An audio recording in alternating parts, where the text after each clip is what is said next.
welcome to The Stars Made Me Do It. We are pondering today. Pondering. This is the episode after we did Lord of the Rings last time? Yeah. Right? Okay, so I want to let the people know we're going to finish up the characters eventually. We're not leaving you hanging. But yes, just because I was like, I figured we were doing that one next, but we're spacing it out. We're like, space it out. Making the joy last, you know? Like we'll come Hold on in. back. Save it. Anybody who's a John Mulaney like stand-up comedian fan, there's just, I feel like half of our quotes to each other have to do with John Mulaney. Yes. Oh my gosh, that's literally every time I use salt and pepper at my house. Where's the salt and pepper? Salt and pepper. If you know, you know. If you don't, you're like, what the hell are they talking about? Why am I listening to this? And this has absolutely nothing to do with what we're talking about today. So we're going to ponder on some magical places. And we were inspired by that because we had a very big event like a week ago. What is even life? Like, was it like a week ago? It was a week and a half. A week and a half? It was... I don't know. Well, what is time? It was maybe 2 weeks ago. Yes, 2 weeks ago. I want to say it was Saturday. It was a Saturday. Yeah. Yes. And we had a big surprise where I knew my dad was visiting, and I went to pick him up at the airport, and gotta give him so much credit. We'll have to put out some of this evidence out there on the socials. But my dad was recording the whole time. And then he was just like, oh, Ciera, I have to get a picture of you in your pretty dress at the airport. He holds I like that you phone. didn't think anything of it. You were just like, okay. My dad, he's always sending pictures to my mom and stuff. I'm like, yeah, okay. Yes. He's going to send it to my mom that like, oh, found Ciera in the airport and she's wearing a colorful ass dress, you know. And then someone sneaks in behind me, puts their arm around me. And I literally had no idea who the fuck it was. Like, and it was Tara. It was me. Yes. And I think that you thought I was like robbing you or something. Well, no, like my boyfriend was there and he was about to come on in because he thought you were trying to steal my purse or something. I was just like, I assumed that somebody saw me and knew me. Like, I thought like a friend was picking up a family member and they were just sneaking in to be like, oh my God, I can't believe you're at the airport too. Like, that's where my brain went. And because I wasn't expecting anything, and also because I was having major eye issues that day and I wore my glasses, which ironically I see so much worse with my glasses than with my contacts. I was just like, I was already living in a fog, you know? So then I turned and I'm like, who the hell has their arm around me?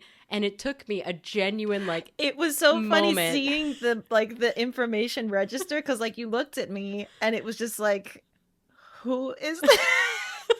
Like, I know this person's face, but not in this environment. And then it was like, it's Tara, but why would she be here?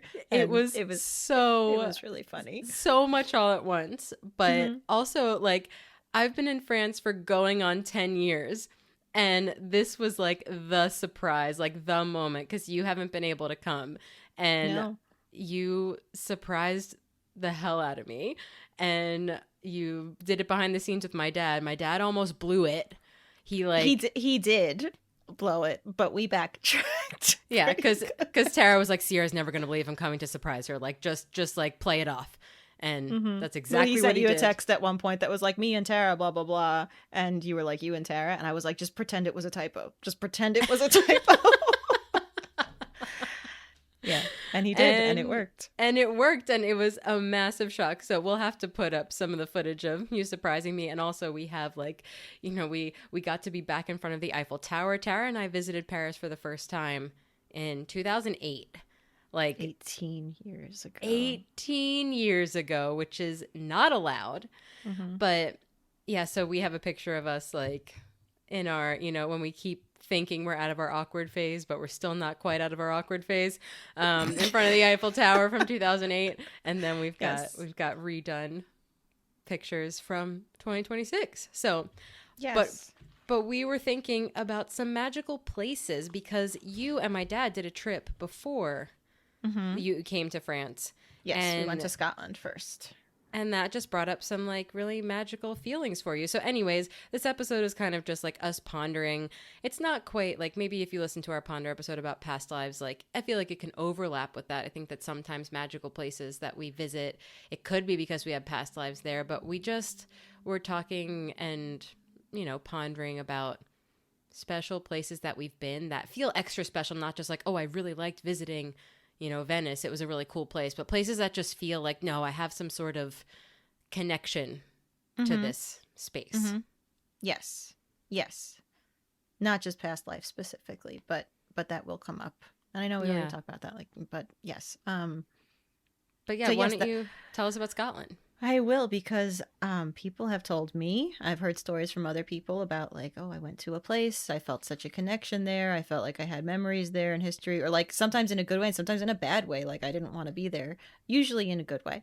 But I never really had that too much, and I was like, I want that, I want to feel that, like maybe when I go to this place, no, nothing there, like this is beautiful, this is really nice, but don't feel any like strong connection to it. But it freaking happened when I went to Scotland. Specifically, me and your dad went to Craigmillar Castle, which is like 15 minutes outside of Edinburgh. And it's like a castle. It's pretty much in ruins. You can still walk around inside. It's made of stone, so it's not like falling down, but like anything that was wood would have been gone. Like the roof is gone. A lot of the floors are missing, but like the stone floors are still there. And it was the last day we were there. We didn't have plans for that day, and we're just kind of winging it and looking online, like what's a cool place to go to, what's something we missed, what, you know. So yeah, we went there, and like the weather was perfect. It was like 60 degrees and sunny, a little breezy, and we're just walking around in this castle, and we're like, this is the coolest thing like ever. And like it was cool, but we found it like way cooler than we should. Yeah. And it was like Mary Queen of Scots stayed there at one point, and when she stayed, it was already old by the time she stayed there, but they have like the one room where they think she stayed, and they don't even know for sure that this was the room she was in, but they think she would have been in this room. And me and your dad went in that room, and it was just like, we didn't want to leave that room. It was weird, and it was again just like a stone room. There were windows. There was like, she had her little commode, I guess you'd call it, where like you could go to the like it was, I said, oh, there's an ensuite, where there was like a little bathroom with like just a hole that dropped to the ground. But I don't know why, but like I really liked it there. And then afterwards we were in this little like courtyard area next to the castle, and there were, I guess I would describe it as like a Celtic knot crop circle situation in the grass, not high. Yeah. But me and your dad just like walked through it and like met on opposite ends, like met in the middle, and then we were like, let's keep going, and we walked to the other end and came out the two opposite entrances, if that makes sense. But it was so like, I don't know if cathartic is the word, but it was like really like, it sounds like peaceful, or like peaceful. Yeah. And it was like, it was so happily situated, this castle, where it was like you could see the city in the distance, you could see the dormant volcano situation that's like it's Arthur's seat, is like a mountain kind of thing that you can climb. But it was just so happily situated, and like the fields around, and it's built on like an actual big stone slab, that like huge stone slab, because it's a castle. I don't know, I felt very drawn to this place. We did not want to leave. Both of us didn't want to leave. And I had even asked your dad, I was like, have you felt any like strong feelings like for any specific locations before we went there? I asked him that, and he was like, oh. I'm like, nothing that I can think of like specifically. And then after we went there, he was like, something was there that was different. And I'm like, yeah, it was different. And really just like the whole trip there, it was like, it felt very like home in a way. And I know it's like, you know, like you can speak the like I can speak the language, it's easy to talk to the people were very friendly, easy to get around, easy to navigate, but you can be in a place like that and it doesn't feel like home. Totally. And this was very, very home feeling, I guess. Because like I've been to Edinburgh too. I haven't been to that specific castle, but it was like, oh, this is a cool place to visit, but I didn't have that same feeling. And like when I'll share some stories, but like even just Paris, like I have so many intense feelings here, and you were just here and you're like, I like it here obviously, but it's not like the place that I'm drawn to, or I don't have those feelings here. Right. Yes.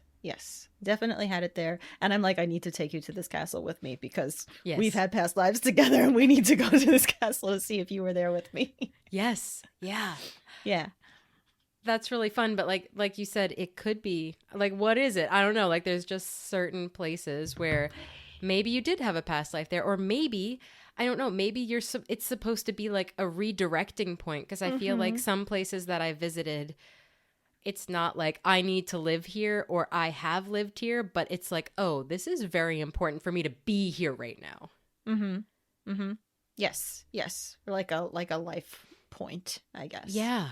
Which I do think, talking to the moms listening, I don't know, I'm sure they have had this issue, but I don't often leave my kids unless it's like I have to, like for work. I have gone on work trips, but I haven't done a single like recreational trip for myself since I've had kids, because of the mom guilt. It's like I can't leave them, and like what if something happens to me and I was like off doing something fun, like I can't leave them. But this trip like got me over that, I guess, and now I'm like, it's okay, I can, like, everyone was fine, I was fine, and like now maybe I can do this more than once every 10 years. So. Yeah. That's such a good point, though, because I'm sure there are a lot of moms listening, and it's so, I'm just like supposing, but I would think it would be so easy to just, because it's so important and never ending, like it's not like when you clock out of work and you're like, well, I'll take off of work. Like you don't take off from being a mom. So you're being a parent, and then to really take that time for yourself, it's not like, oh, well, I told work I have a week vacation. It's like, you know, so it's a big deal to get to do that. But also I think it's super, super important to get to do that.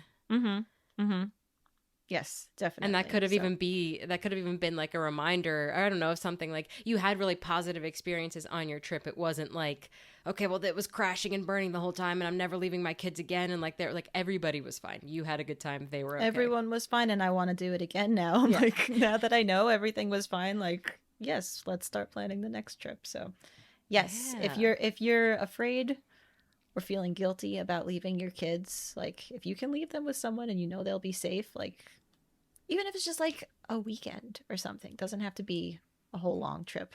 Like they'll probably be okay. Yeah. Most likely. And also like you'll get a lot out of it that you can bring back from that. Like you came back like a better version of you. I think so. I hope so too. Yeah. Yes. But yes, so magical places, that for me was rather magical. And then and I don't even want to say in a past life sense, but like felt an important thing happening there, I guess.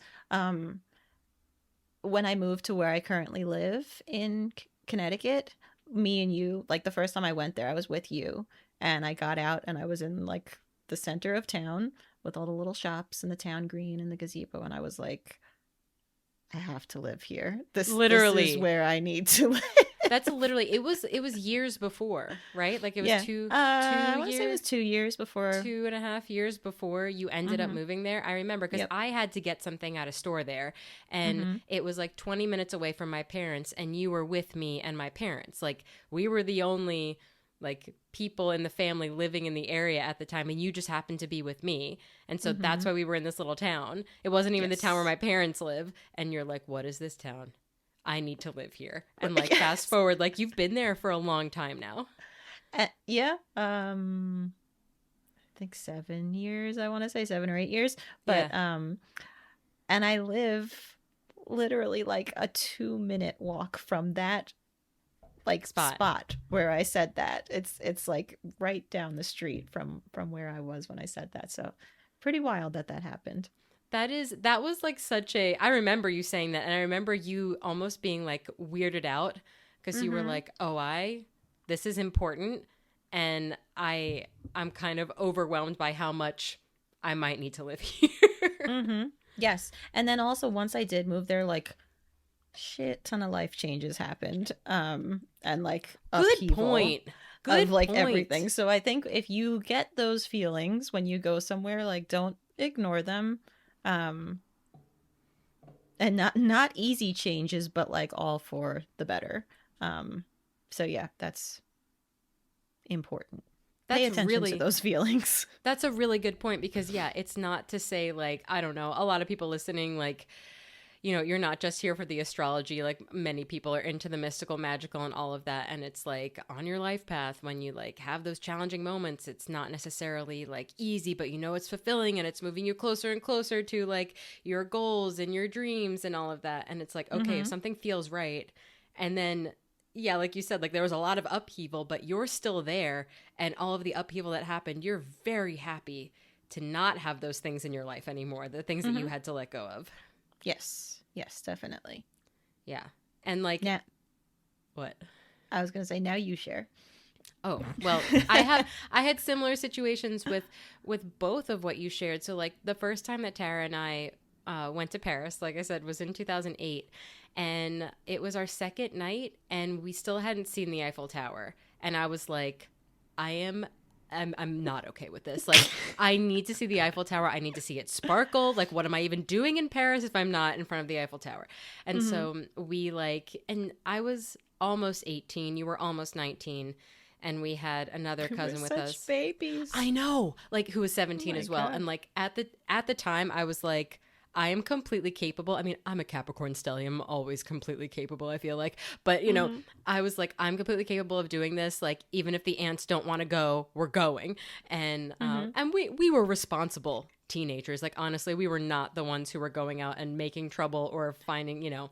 But not at the same time, no, not at all. Quite the opposite of that. But but at the same time, now I'm like, you're going to let a 17-year-old walk around in a foreign country? Like, also, oh my God. We had flip phones. That was like the time of flip phones. It wasn't, and like they didn't even work. They didn't even work in France. No, they didn't work there. We had to call on a payphone to the hotel, and we did it wrong. Like, we couldn't figure it out. We went to a payphone to try to tell the aunts at the hotel that we needed a little more time, and we couldn't figure it out. Yes, and yeah, at a time when there was like, you know, I don't think we even had maps or anything. Maybe I think we might have just been like, the Eiffel Tower's over there. Like, let's keep following it. That's also such a good point. Such a funny thing about the Eiffel Tower is you'll be walking around France and see it, and then like you walk a block and it's gone. I'm like, where did it go? Where is it? It's moving. I swear it's moving. No. Do you agree? No, because do you agree? No, it's do you agree the Eiffel Tower is mobile? The Eiffel Tower is where it is, but none of the streets in France are on a grid. So you think you're walking in a straight line, but you're at an angle. But you're walking away from it. Yes, literally. No. But anyways, we made it to the Eiffel Tower, and we were like a little bit of a distance away. Like, it was still the main thing in view. We stopped, we saw it, and then it lit up. Like, we were running to get there when it lit up. And I had one of those moments where like they do it in like there's a film technique, however you do it, where you're both zooming in and zooming out. Oh my God, I got chills. I got chills. Yes, me too. Oh. And I had this moment where I felt like, oh my gosh, I have chills everywhere. My feet were rooted on the ground. And like the Eiffel Tower was the thing that was in focus, but I was getting closer and farther away at the same time.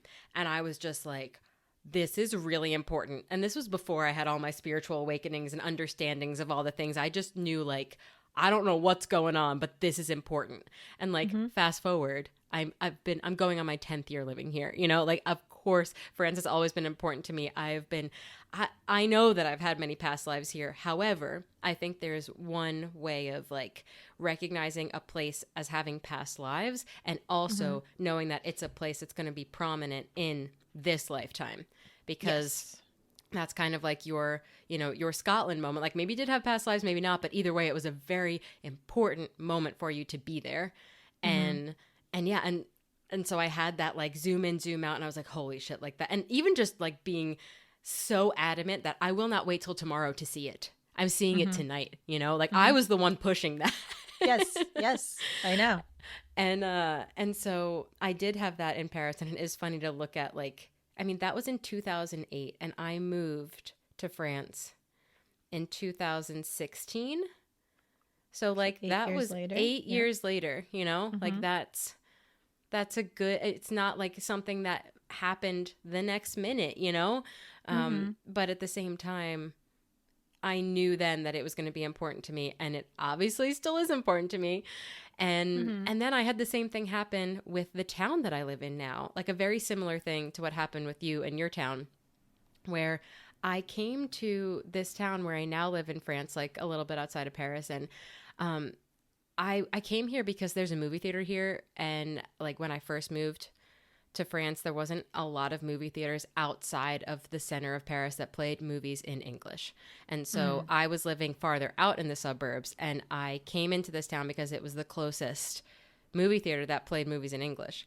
And when I discovered it, I was like, what is this town? It is adorable. It looks like Paris, because the town that I lived in like was very suburby, and it wasn't giving Parisian vibes, you know? Like the Parisian style architecture. Yes, the buildings, the Haussmannian buildings, and like, you know, and so I was like, this is a cute little town. There's a beautiful, like, you know, there's just, it's very quaint, very Parisian, but also very calm because it's not a large town, you know? And I just, what? It's also, you wouldn't, like, I'm so happy I got to walk around with you there and see it. It's not like a tourist location. No. You would not go there as a tourist. It's very much like, this is just like a normal place. This is where some people live. Yes. Yeah. Yeah. It's nobody who's visiting Paris is like, oh, and let's go to that town too. It's like, no, this is just, it's residential, but also very city at the same time. Yep. And I just remember being so taken by it. And then like years later, I found out that, you know, one of my friends lived in this town. And then years later, I got an Airbnb in this town. And then that turned into an apartment in this town. And then I'm like, you know, like going to permanently be living in this town. And it was just something that kept calling me back. But like that was probably around, I don't know, 2019 that I first came to this town, and I was like, this is great. I don't even like, there's nothing, like, to your point, there's nothing extra special. It's a very nice town, but it's not like, oh my gosh, we got to go visit that town. It's just like it was special to me. And now 2026, or I guess 2025 was when I moved here, and now I'm like buying something here. And so it's just like I knew it was my town. Like years ago, I knew it was my town. And I don't think I had any, like, I know I had past lives in France. I don't think I had any sort of particular connection to this town. But like, I knew when I first went here that it was going to be an important place for me to be. And literally my apartment that I was living in up until recently was genuinely across the street from that movie theater. Like I would open my windows to see the movie posters. And so it's crazy that when I went to that movie theater, then I ended up having an apartment years later that was literally, I mean, it was stupid easy. You know, I wanted to go see a movie. You go downstairs and you cross the street and then you walk inside the door of the theater. Like that's just, so it's crazy how going to that movie theater was such a important moment, but so unimportant. It wasn't like a big trip like you were taking with my dad, you know, a big overseas thing. It was like, I'm just going to try to see a movie in English. And what is this place? So I also had that. And then my big one that I know like this was the changing, defining before and after point in my life was going to Egypt, you know? And that I feel like we're going to need an episode for another day, because when Tara was visiting, there was a King Tut exhibit in Paris. So me and Tara and my dad went to that, and it was very cool. But Tara and I have been obsessed with Egypt, and I think many millennials.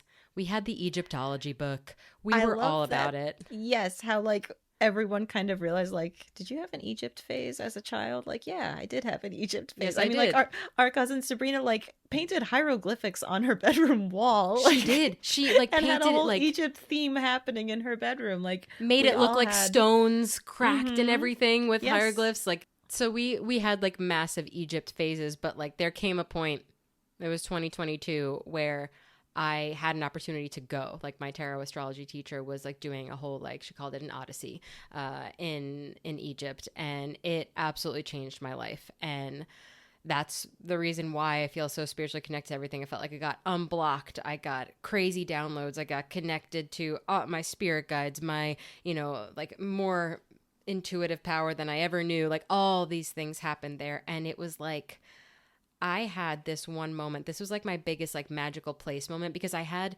nonstop massive moments there. Like the first day I had a massive moment and I was like, I guess that's my moment for the trip. Cause I knew something was going to happen. I'm like, I'm going to Egypt for, I don't know, like 10 days. Like I'm going to have something massive happen. I just knew it. I felt the build up to it. I knew that something was going to happen. And then something happened the first day and I was like, oh my God, I can't believe it. It actually happened. And it was like, that was just one of like 700 things that happened over like the 1 second, because this is important. Let's tie it back into astrology. There was like stuff happening in your chart that was like super poignant as well. Good ass point. You're Let's so tie it back right. into the theme of the podcast. You're so right. Because at the end of 2021, I remember looking at the astrology for 2022 and I was like, hot damn, something massively important is going to happen for me at the end of 2022. That's going to be crazy because Mars was going to be in Gemini and it was going to be retrograde in Gemini. And when I was born, Mars was retrograde in Gemini. And so every 2 years we have a Mars return. It takes, because it takes 2 months to go through each Mars sign about. So that would be like, every 2 years you get your Mars is back. However, since I was born during Mars retrograde, when Mars goes retrograde, it's not necessarily like in every order of every sign of when it goes retrograde. So the last time, I don't know if it happened another time, I have to research it, but the last time I knew that Mars was retrograde in Gemini was when I was born. And it was not retrograde in Gemini any time when I was aware of astrology before. So this was the first time that I was paying attention to the astrology. And I was like, holy shit, Mars is going to be retrograde in Gemini. I have Mars retrograde in Gemini. And it was going to be in my solar return chart for that year. Like I was going to have Mars retrograde in Gemini in my solar return chart. And when I was in Egypt, it was also the full moon in Gemini. And so it was just lighting up so much of my chart. And I did have this one moment where I had many, many, many, many things happen to me, life-changing things, not just like small things. But there was this one, talking about places, there was this one pyramid that we visited. And it didn't even look like a pyramid. It honestly looked like a pile of dirt because like it was the oldest that they had discovered pyramid. And it just looked like a pile of dirt. And then you could go down underneath, you could go in it. And I like, you like go down this ramp. And I was the cheerleader because a lot of people were claustrophobic. I'm like, we got this, let's go, we can do this. And then we like pop into this room that's got hieroglyphs all over the walls. It was very cool. Like we had this like kind of like mystical assignment to do in that room. I was like, yeah, I'm all about it. And then you could pop down into another room and that had a tomb in it. And I popped up into that other room, and it was not a choice. I was instantly sobbing. I just started, I felt this like, it was similar but not the same as that feeling rooted to the ground in front of the Eiffel Tower. But I felt this like beam, almost like I think about it in Star Trek when like you're like beam me up, like it was like this beam. Yeah. And I was just sobbing. And I was like, I was trying, I mean, I'm the Capricorn moon that since this moment has been working on their emotions, but up until this moment was like, shut it the fuck down. Like you don't cry in public, And for no reason. Yeah.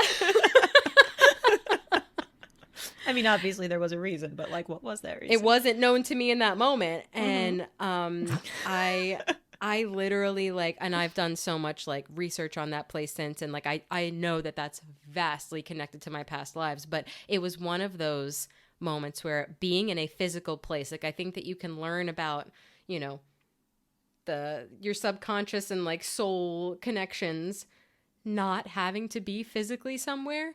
But that was one of the reasons, like that's one of the examples rather of why I think it's so powerful when you can physically be somewhere. Because if I had looked at a picture of that room, I probably would have felt something because it was that important. But like I mean, just the night and day of popping up into another room, because you kind of had to like pop under. And the minute that I came up, it was like, bam, instant tears. And I was like, why am I sobbing? Why am I not okay right now? What's going on?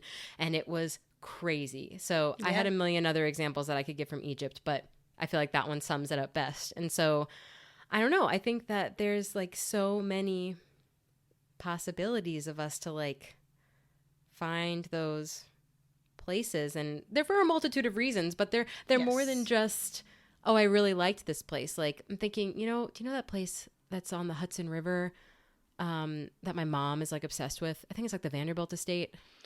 Is it like Hyde Park? Maybe the Vanderbilt. Yes. Hyde Park. I think that's what it is. But like she is just taken by that place. Yeah, she loves it. Yeah. She loves it there. And it's a very beautiful spot. But I'm like, yes, I've seen it. And yeah, if we're nearby, sure. But she's like, we're nearby, we gotta go. She's so drawn to it. So I don't know. Everybody listening, if you have you had this? Do you think it's a past life experience? Do you think that it's a you're on the right path experience? Like this is the direction you're supposed to go in. Yeah. Or like turn down a different path, sort of. Yeah, like is it giving option, you, Yeah. And I think the answer can be all of those. Like I think that the first time that I saw the Eiffel Tower, that was like both past life and this is a place that's going to be important to you. But then just like, you in the town you live in now and me in the town I live in now, it's like this is a, to the outside eye, like cute but unremarkable, but very important for me and also very life-changing. I think like as soon as you moved to that town, you had crazy life disruptions. And as soon as I moved to this town, I had crazy life disruptions, but all for the better. Yes. Yes. Yeah. Messy, but for the better. And now Messy, but for the better. Yeah. Yeah. Yeah.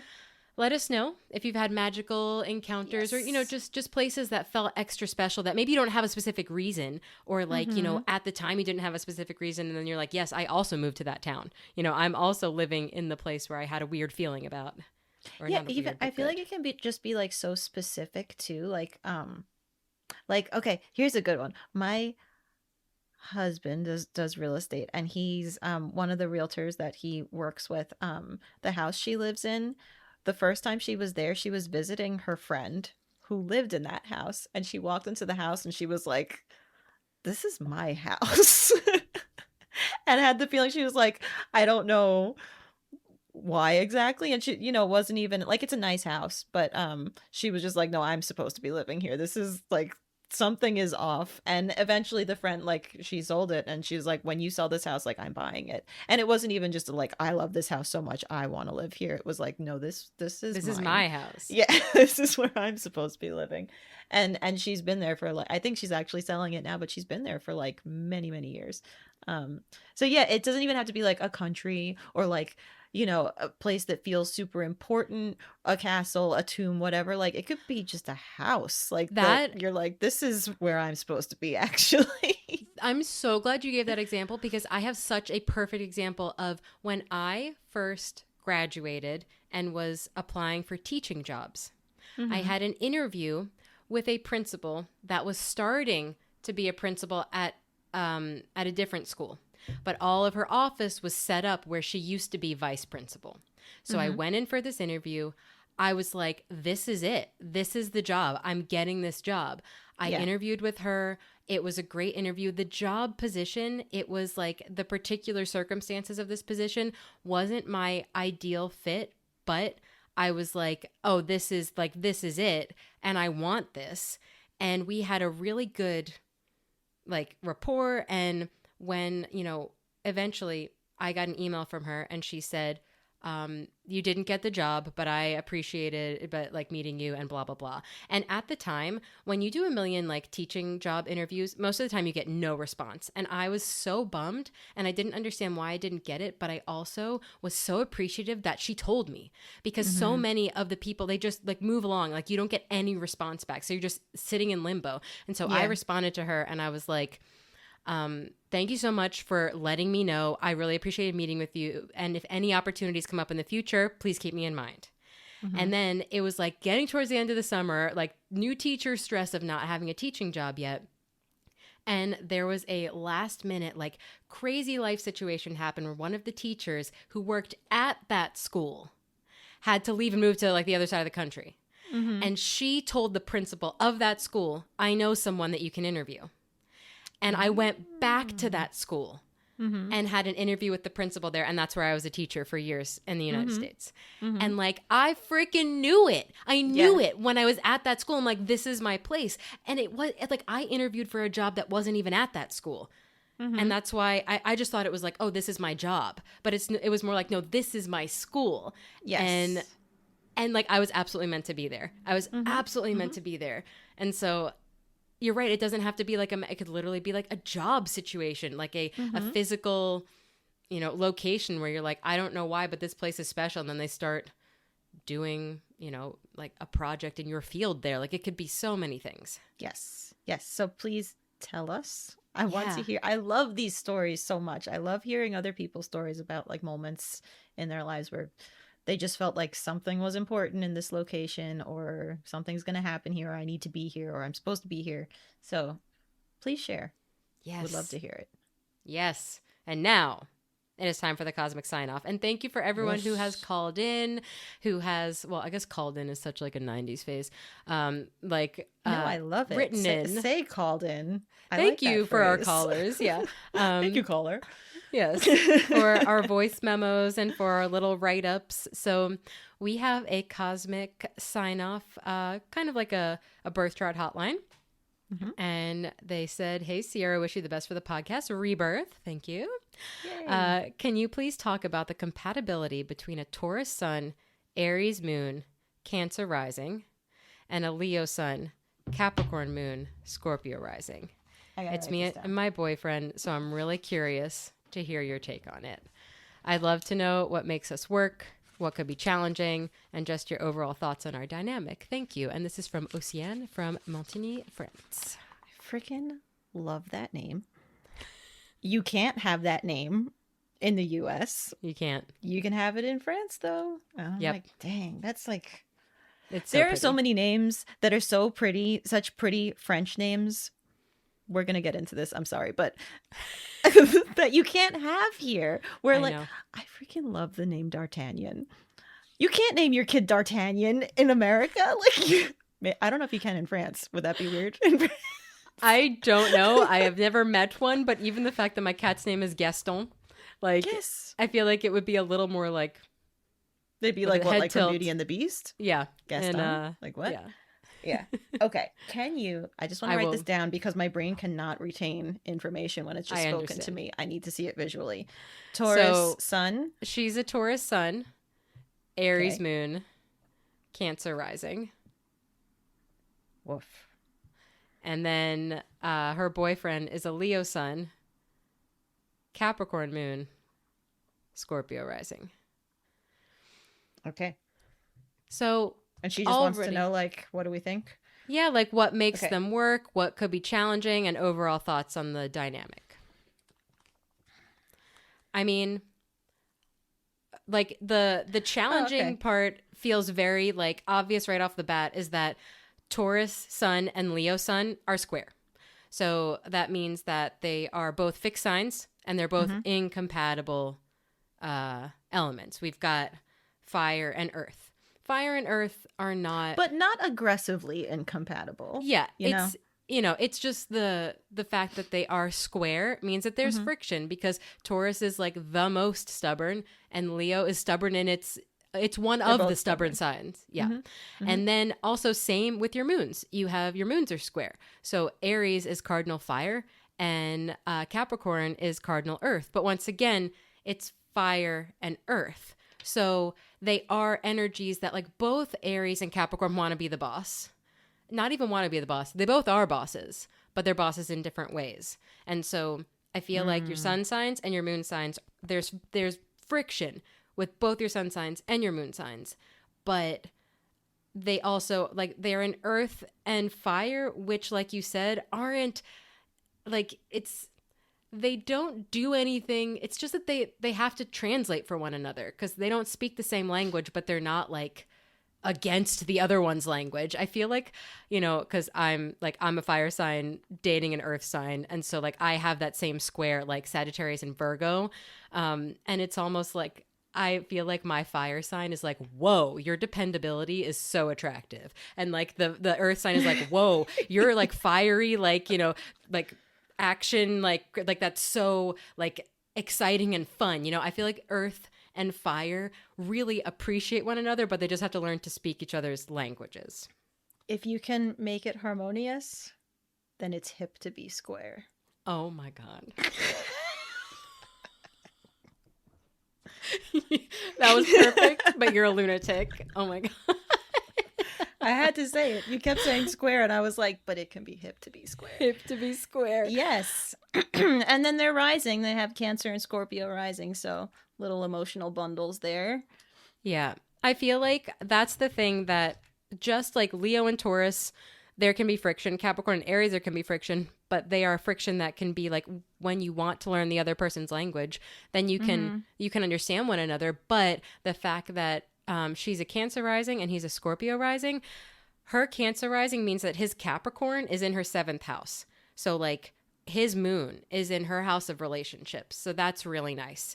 And then the fact that he's a Scorpio rising, Taurus is in the 7th house. So her sun is in his 7th house. So like there's your risings are really what's helping you understand one another. And both of you have a major placement that show up in your partner's 7th house, which is the house of relationships. And so there's a comfort there this too. Is so nice. I love that you can just, your brain just works this way. And like, it takes me longer to get there. Like you start saying these things and I'm like, slow down. Like, slow down. Hold the phone.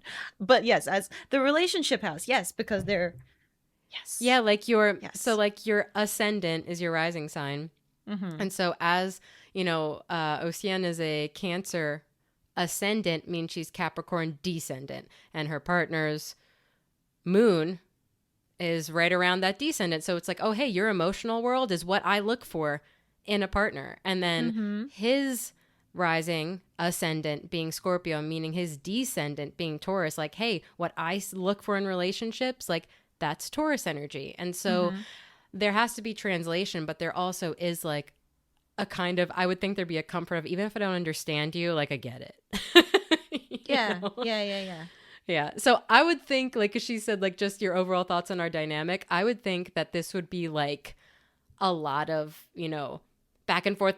No, you, no, you. And then also like, okay, yeah, let's just be like comfort, cozy together afterwards. Like, but there's got to be friction. You know, this isn't like just, you're probably not on the same page for everything. You probably have to discuss things. And also, I think especially your Aries moon probably appreciates a little bit of the battle, you know, probably appreciates a little bit of the, you know, fight me. Yeah. Yes. And then I think, and then the boyfriend's Capricorn moon is probably like, well, I know to expect this, you know, like there's like, I feel like Capricorn moons have such a maturity about them where they're like, well, yes, she's a little feisty. And also that Capricorn moon probably really appreciates the Cancer rising because the Capricorn moon is like, I don't need anybody. I will take care of it on my own. Nobody's been there to help me, so I'm going to do it on my own. And then the Cancer rising's like, I live and breathe to help other people, especially my partner. And so that Capricorn moon probably like has a chance of exhaling a little bit and feeling like nurtured at the same time. So I would say that this is like, to like the best way to make it work is to make sure you teach each other your language and understand that the other person's just as stubborn and just as justified in their own mind as you are. You know, like if you absolutely think you're right about something, they think they're just as right about it. And you're both probably right. So you need to figure out how to translate. Yes. Yeah. But I like that question too. I like that like little mini compatibility question. Yeah. So thanks for writing in. And we are open for any other cosmic sign-offs that you guys would like to share with us. Yes, I'm happy that there's been like a response and people are sending them in and we have like a backlog of them to go through now. This is awesome. It's really exciting. Very cool. So yes, thank you guys for sending in your cosmic sign-offs. Absolutely. Alrighty. Well, we will, like Tara said, have the second part of our Lord of the Rings analysis up in the nearish future. We won't make you wait too long, but also we'll give some rotation and variety in there. And yeah, so why did we ponder magical places today? Because the stars made us do it.